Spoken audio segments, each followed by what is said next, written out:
যিনি এই দলকে প্রতিষ্ঠা করেছিলেন, যিনি স্বাধীনতার ঘোষণা দিয়েছিলেন, যিনি এই দেশে গণতন্ত্র ফিরিয়ে দিয়েছিলেন, যিনি এই দেশে বহু দল বহু মতকে রাজনীতি করার সুযোগ করে দিয়েছিলেন, যিনি সংবাদপত্রের স্বাধীনতা ফিরিয়ে দিয়েছিলেন, কথা বলার স্বাধীনতা ফিরিয়ে দিয়েছিলেন, যিনি এই দেশে সশস্ত্র মুক্তিযুদ্ধ করেছিলেন, সেই বীর মুক্তিযোদ্ধা বাংলাদেশের একজন গণজন্মা, একজন উজ্জ্বল নক্ষত্র শহীদ রাষ্ট্রপতি জিয়া রহমানকে আমি সশস্ত্র চিত্তে শ্রদ্ধা করে স্মরণ করছি। আল্লাহ ওনার মাগফিরাত আর ওনার মাগফিরাত আমরা কামনা করছি আজকে এই সভা থেকে। আজকে আমি সকল মুক্তিযোদ্ধাদেরকে স্মরণ করছি, যারা মুক্তিযুদ্ধ করেছিল তাদের পরিবারদেরকে স্মরণ করছি। আজকে বিএনপি বাংলাদেশ জাতীয়তাবাদী দল এই ৪৭ বছর পাড়ি দিয়ে বহু ঘাত প্রতিঘাত অতিক্রম করে এই 2025-এ এসে দাঁড়িয়েছে।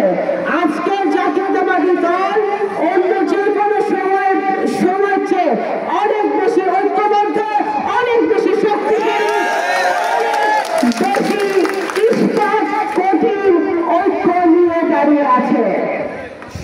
বন্ধুগণ, শহীদ জিয়া 19 দফা দিয়েছিলেন আর জনাব তারেক রহমান দিয়েছেন 31 দফা। 1978 সালে 19 দফা থেকে 2025 সালে 31 দফা পর্যন্ত বাংলাদেশে গত 53 বছরে যত বিএনপি জন্মের পরে 78 সালের পরে বিএনপি জন্মের পরে যত উন্নয়ন হয়েছে, যত সংস্কার হয়েছে, যত বাংলাদেশের মানুষের ভাগ্যের উন্নয়ন হয়েছে, সেগুলো প্রত্যেকটি হয়েছে বাংলাদেশ জাতীয়তাবাদী দলের হাত দিয়ে।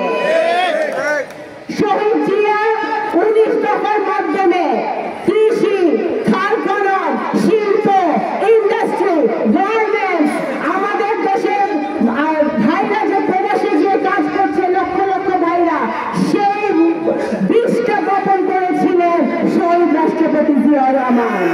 আমাদের বাংলাদেশে যে হাজার হাজার কোটি ডলারের রেমিটেন্স আসে গার্মেন্টস শিল্পের মধ্য দিয়ে, টেক্সটাইল শিল্পের মধ্য দিয়ে, সেটার বীজ বপন করেছিলেন শহীদ রাষ্ট্রপতি জিয়া রহমান। আজকে কৃষকরা যে খাল খননের মাধ্যমে এদেশে কৃষি বিপ্লব ঘটিয়েছিলেন শহীদ রাষ্ট্রপতি জিয়া রহমান।